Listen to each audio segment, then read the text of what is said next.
Hey, listen, I want to share a story with you all here with these next few songs, and it's an incredible story that a few years ago I read in a book called Through the Gates of Splendor. I first read about the story of Through the Gates of Splendor, the story of Nate Saint, Jim Elliott, the 5 missionaries who went to Ecuador in the 50s to try and reach a very savage tribe known as the Aucas. I was radically just transformed by the story, and it left its mark on my life. But I never imagined that I would get to share this story as I have on this tour with my friends, just like you, night after night. I started doing some research on the internet, and I came across a couple of articles written by Steve Saint. And I thought, is this the same Steve Saint that was 5 years old when his dad was killed and I read about in the book Through the Gates of Splendor? And we began to talk and email, and Steve told me about Minkai, and he said, you know, my children call this man grandfather. This is a dear man to our family. He's here with me right now in the United States. This is one of the 6 men who attacked and killed my dad, and I'd love for us to meet him, to meet you, and you to meet us. And I said, oh, that would be beyond my wildest dreams. You're gonna have to sort of imagine here with me for a minute that we're still at a concert, but this is something a little different. We're gonna kind of go on a journey together. If you're up for an adventure tonight. Anybody here up for a little great adventure? All right, come on. We're going to the Amazon jungles of Ecuador. Here we go.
God, and I am not. I can only see a part of the picture he's painting. God is God, and I am man. So I'll never understand it all, for only God is God. They had the highest homicide rate of any people group in history. They were reclusive, mysterious, as well as astonishingly violent. They had successfully warded off the government, the military, and progress itself, retreating deeper and deeper into the jungle with every outside contact. They lived as they had for centuries, walled in by the jungle. They were a Stone Age people alive and well in the 20th century. Neighboring tribes referred to them simply as the savages. They were the Auca.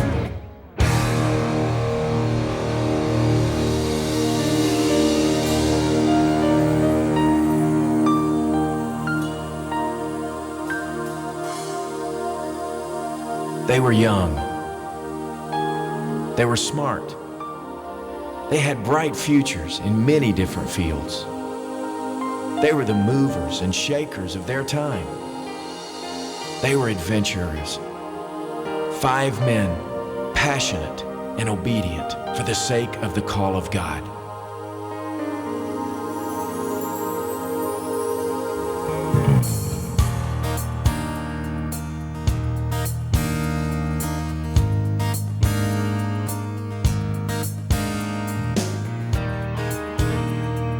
Nobody stood and applauded them,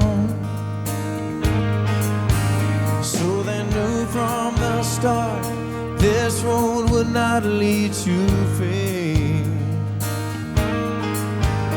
All they really knew for sure was Jesus had called to them. He said, "Come follow me," and they came.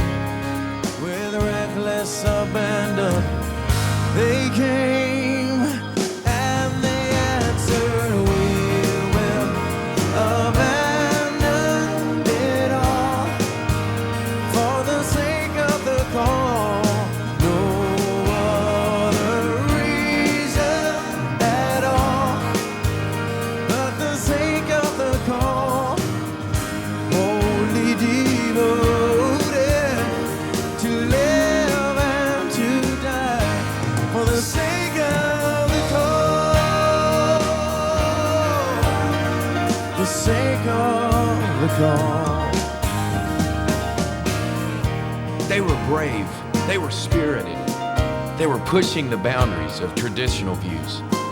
They were innovators and pioneers of their time.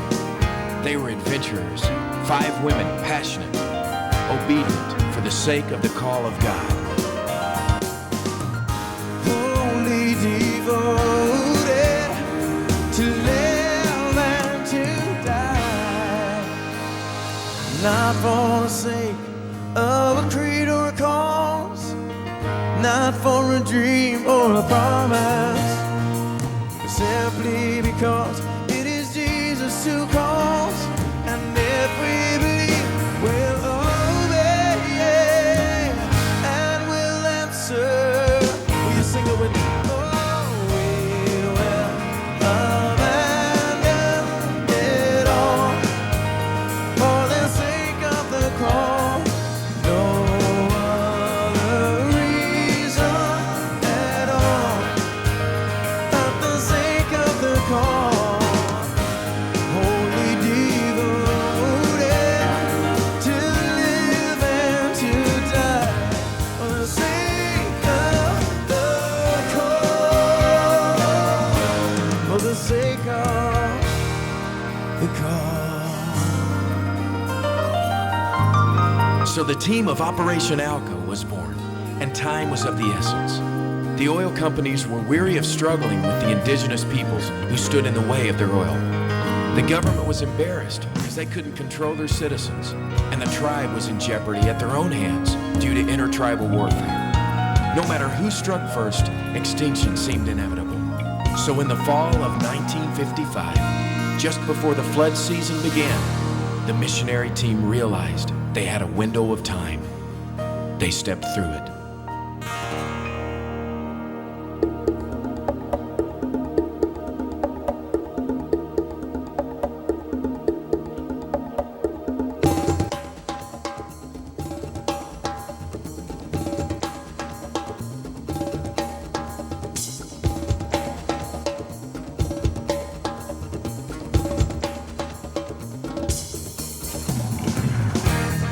We were dreamers, boys on the wild frontier, new believers, nothing in the world to fear. We had discovered the treasure of the love and the grace of God, and it burned like a fire in our heart, and we would throw back our heads and run with a passion through the fields of forgiveness and grace. We carry the eternal flame with an undying hope and a blazing conviction, and a truth that will never fade. We were glowing in the dark, children of the burning heart. Hey, yeah, hey, yeah. Children of the burning heart. Yeah, yeah. They knew the risk, they knew the sacrifice, but they knew that somewhere, far removed from everything else, lived a group of people in darkness, people that had never been introduced to their Creator. No one had ever brought them the good news of God's love. They had to be told before it was too late. The missionary team felt this was the reason they were alive. They knew that others had gone before them unsuccessfully. It's no small thing to try and bridge the 20th century and the Stone Age, wrote Nate Saint. They knew they had a lot to lose. But he is no fool who gives what he cannot keep to gain that which he cannot lose. And so the day came, the moment they had fasted and prayed and hoped for.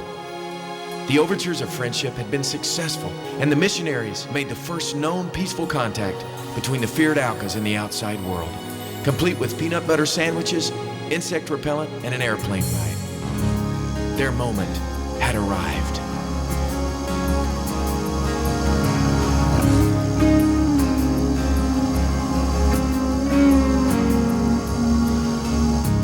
Men of courage, with your message of peace, what is that look in your eyes. Why have you come to this faraway place? What is this story you would lay down your life to tell? What kind of love can this be? And there is no greater love than this, and there is no greater gift that can ever be given than to be willing to die so another might live. And there is no greater love than this.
Imagine being 5 years old, a time when daddy is your hero.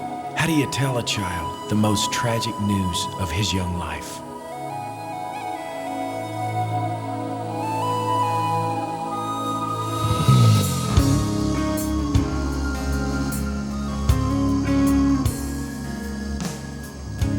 Broken hearted from all you have lost, how can you sing through your tears? What is this music that can bear such a cost? What is this fire that grows stronger against the wind? What kind of flame can this be? And there is no greater love than this, and there is no greater gift that can ever be given than to be willing to die so another might live. And there is no greater love than this. This is the law that God showed the way.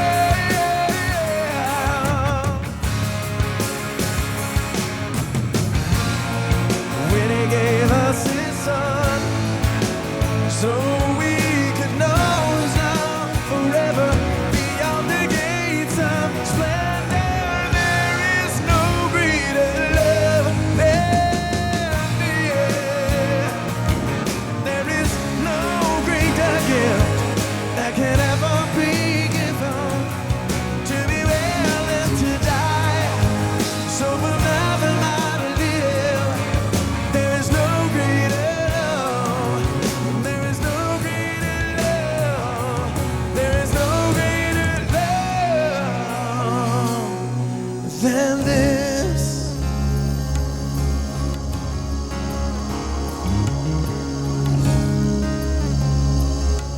There is no greater love than this.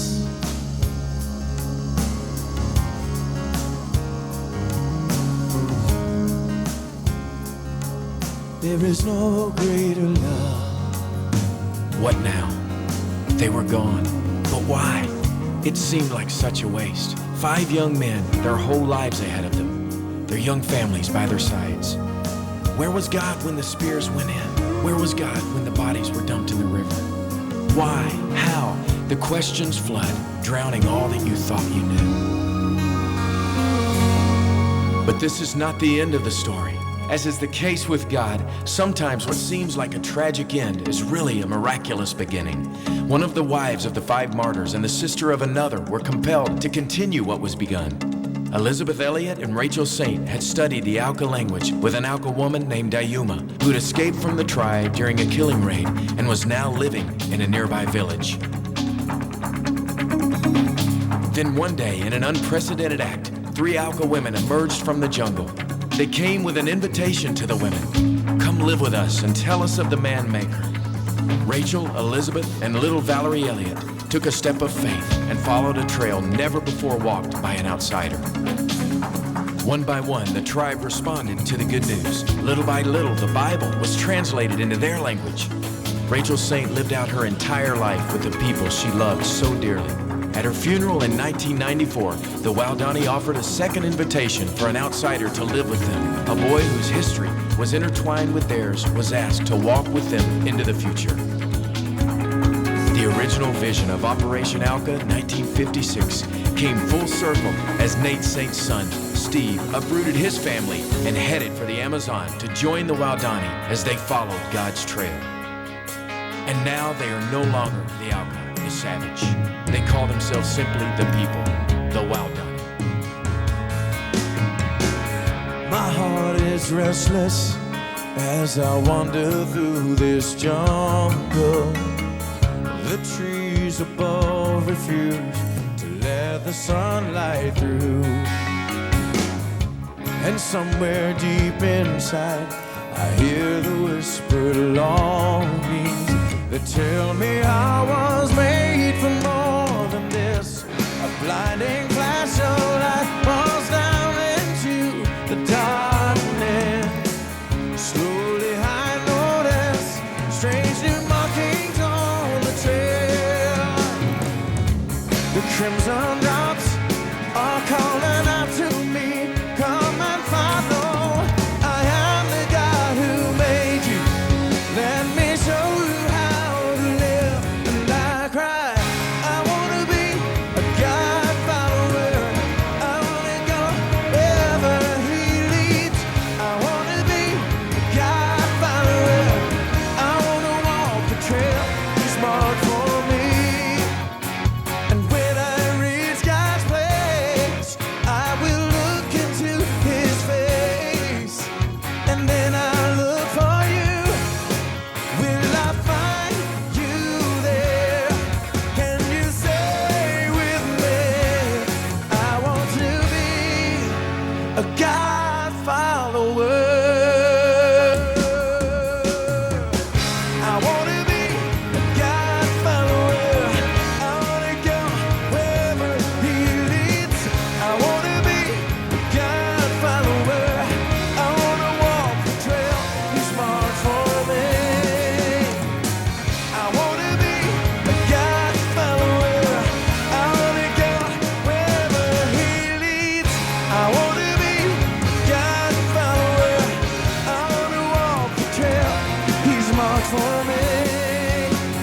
More than anything,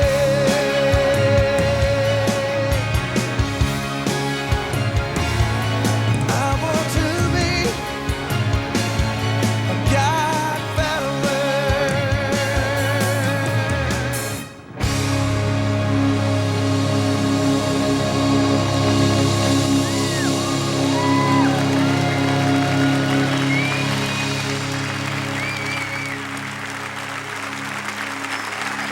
Does our God write some amazing stories, or what?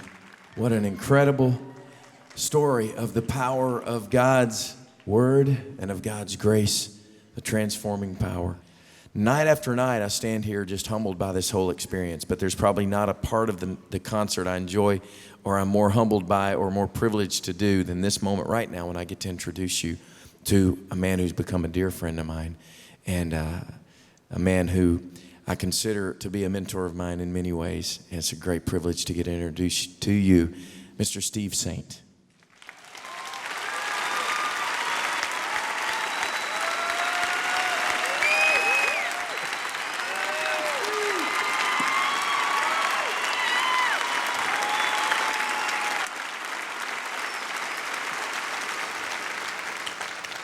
It was just over a month ago that I was watching television on the anniversary of September 11th.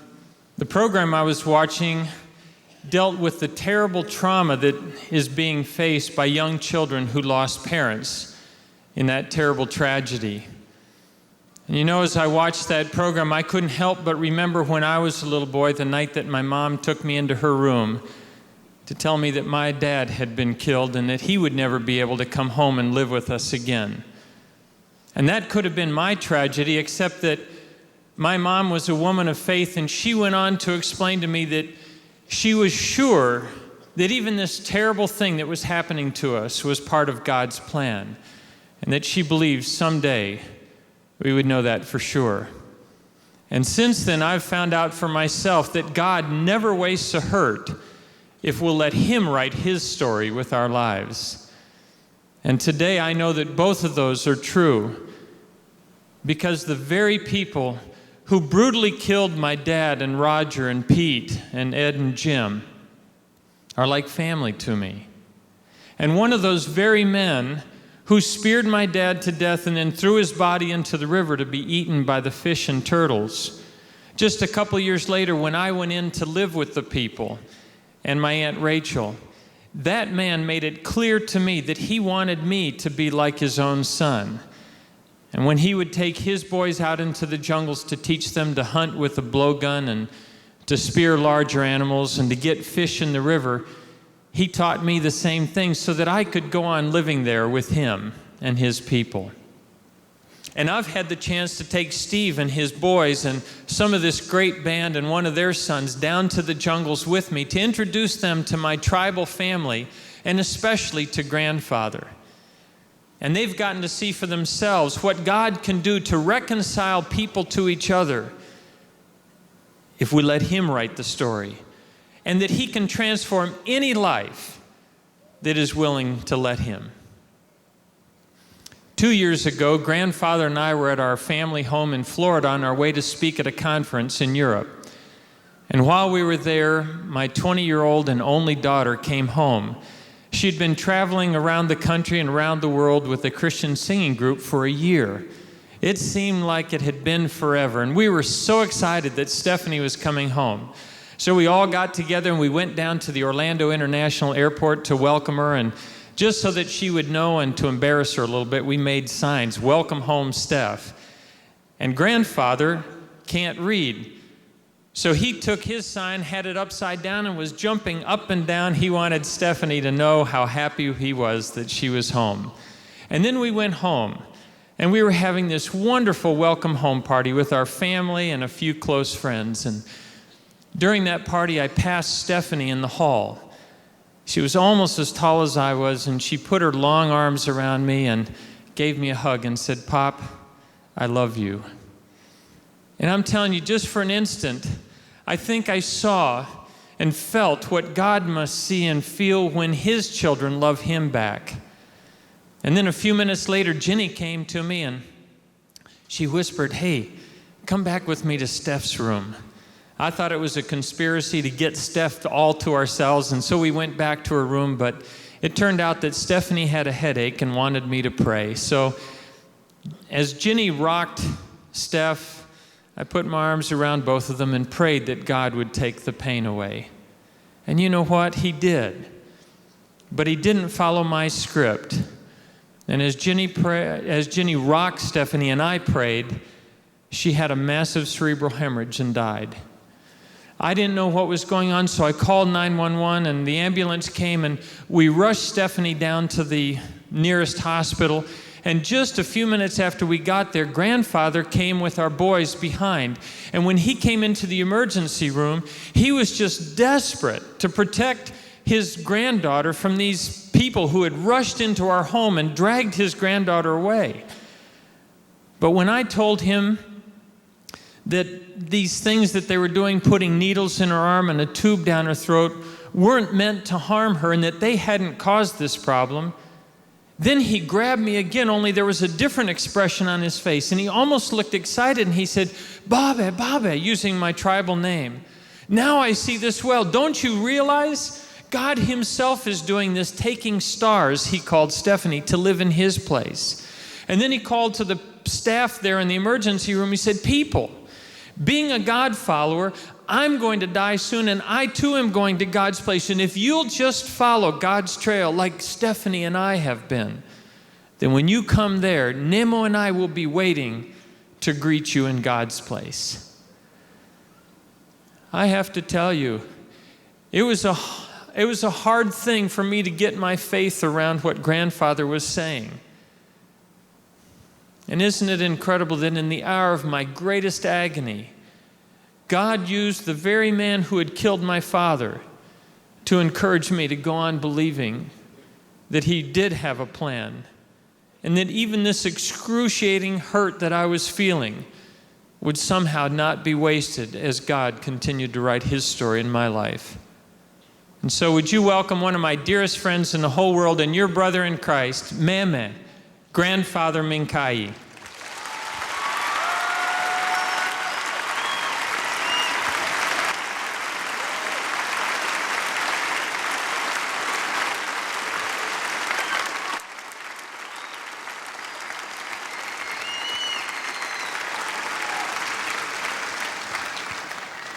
People ask grandfather and me 2 questions all the time. They want to know if it's really true that we love each other. If you want to know for sure, you have to come on the tour bus with us and see for yourself. But the other question that they ask us is how something like this can happen.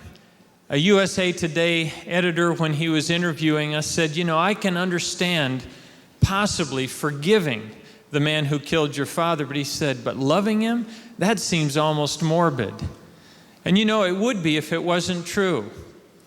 But the answer to why and how something like this can happen is really very simple. It's God's grace and the power of his word. Now I'm going to ask grandfather to tell you in his own talk what God has done for him. And then I'm going to translate it into your talk as best as I can. Botong ini inda baba wing ini namai. Akan ini mga penikingan. A long time ago, I wasn't a God follower. Nobody had ever come to teach me how. Botong memeri botong nyanyi ini namai mga pendiramai. Even my parents and grandparents, the ancient ones too, nobody had ever come to teach them. How could we walk this trail? Ini namai kenda bani ba. Kina ini namai kenda bani. We hadn't seen the markings that mark this trail. So how could we find it? And then he said, what are we going to do? And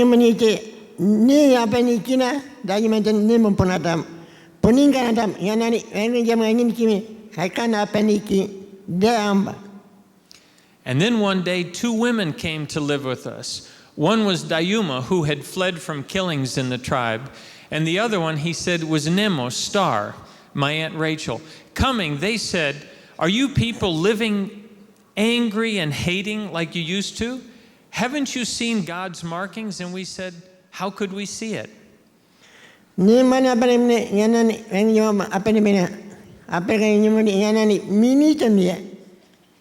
then they said to us, people, if you keep walking your own trail, when you come to the end, what's going to happen to you? Where will you be? And we had to say, coming to the end of our trail, they'll just put us in the hole in the ground and we'll be dead.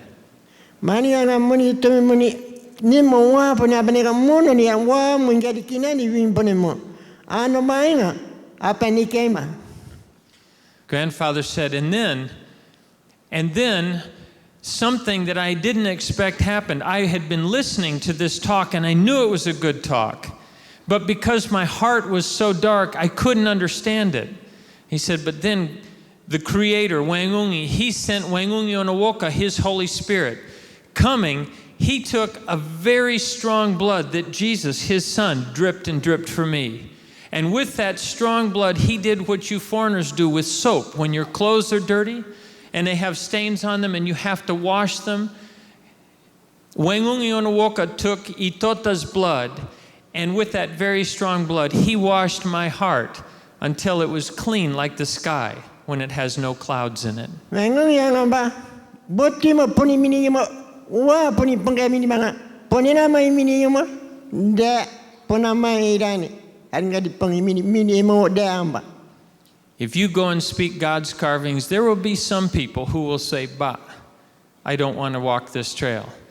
Well, you just keep walking, but you keep inviting others, because others are going to say yes, and they're going to come walking this trail with you. Nano otu tangai mai, botang kabo ba. Kinante otu da tiri kakai. Ameno mimina ameno arkangi ma apane dai nana ngai mai. Boto mini gimini apane baba. Boto giri nai bekan mai ko kai ke bingade. Tame mo mai ke bingade apane baba. Grandfather says, "I can't stay here in your place for very much longer. I have to go back to my place with all the trees and speak to my own people there. And maybe I'm not going to see you again. But if you're a God follower and here tonight, when we go to heaven," he said, "then I'm going to be talking to you myself." I think he means without Baba interpreting for him.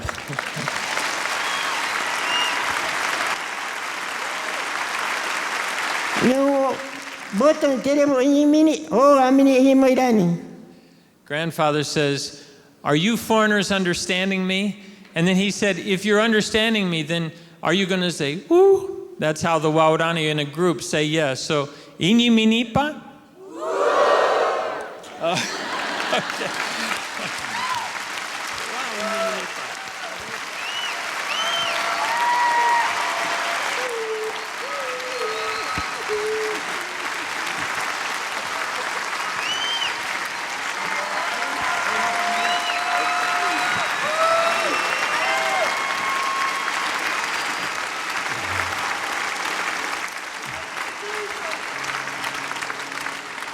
I want to ask Minkai to do one more thing before he and Steve leave stage. And this has been such a special thing for us to get to do night after night, to share with you, I believe, the closest thing to the music of heaven I can imagine, as Minkai sings in his language of our Redeemer's faithfulness, and I'll sing in our language of our Redeemer's faithfulness to us.